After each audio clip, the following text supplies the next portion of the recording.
اهلا بكم، معكم حسين محمد. الفيديو ده هنتكلم فيه ازاي تطور من نفسك كل يوم. بعيدا بقى هنخرج عن السياق شوية بتاع البرمجة، بس حاجة هتفيدك في البرمجة في اليوم عموما. دلوقتي عشان تطور نفسك كل يوم بتتعلم مجال. زي مثلا انت والله بتذاكر، مثلا زي ما كنت في المدرسة كده من اول ابتدائي اعدادي ثانوي كنت بتذاكر. فكذلك دلوقتي حاليا انت بتتعلم مجال عشان تقدر تشتغل بيه حاليا في العصر الحالي. طيب المجال ده في مجالات كتير بقى، يعني انت مش شرط تختار. مثلا انا دلوقتي مهندس تطوير تطبيقات، مش شرط تختار مجال. تمام، ممكن والله في مجالات كتيرة جدا. في برضو سايبر سيكيورتي، في مصمم جرافيك، في مونتاج، في حاجات كتيرة جدا متاحة وفيها كورسات. في مثلا كورس انجليش الماني. ففي حاجات كتيرة جدا متاحة.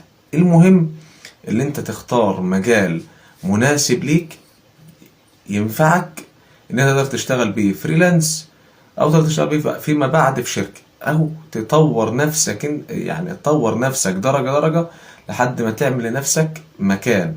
سواء بتدرس لغة، سواء ليك مجال برمجي، ليك مجال خاص بالسايبر سيكيورتي. كل ده جميل جدا. تمام، بس اي مجال عشان تتعلمه، وكمان المجال اللي انا فيه بالاخص زي تطوير تطبيقات او غيره، اول حاجة كده هنعمل 3 قواعد. اول قاعدة اللي انت لازم تصبر. دي اول حاجة. اول قاعدة خالص الصبر. ان انت تصبر مثلا على الاخطاء، تصبر مثلا لو الحاجة كانت صعبة عليك في الاول، عشان اللي يقول لك حاجة سهلة ده بيضحك عليك. مفيش الكلام ده. 2، اللي انت تفهم الحاجة، تتعمق فيها. يعني مثلا انا قدمت والله عن سترينج وعن انتجر وعن بعض الاساسيات في دارت.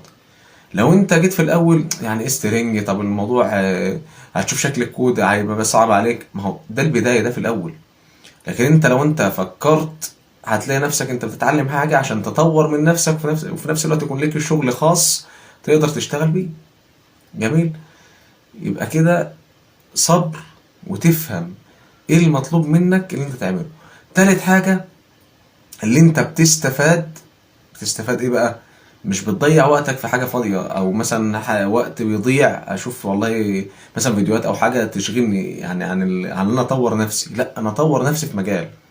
دلوقتي المجالات هي يعتبر نمرة واحد دلوقتي. فانا اختار مجال. والله عايز تخش معايا انا في كورس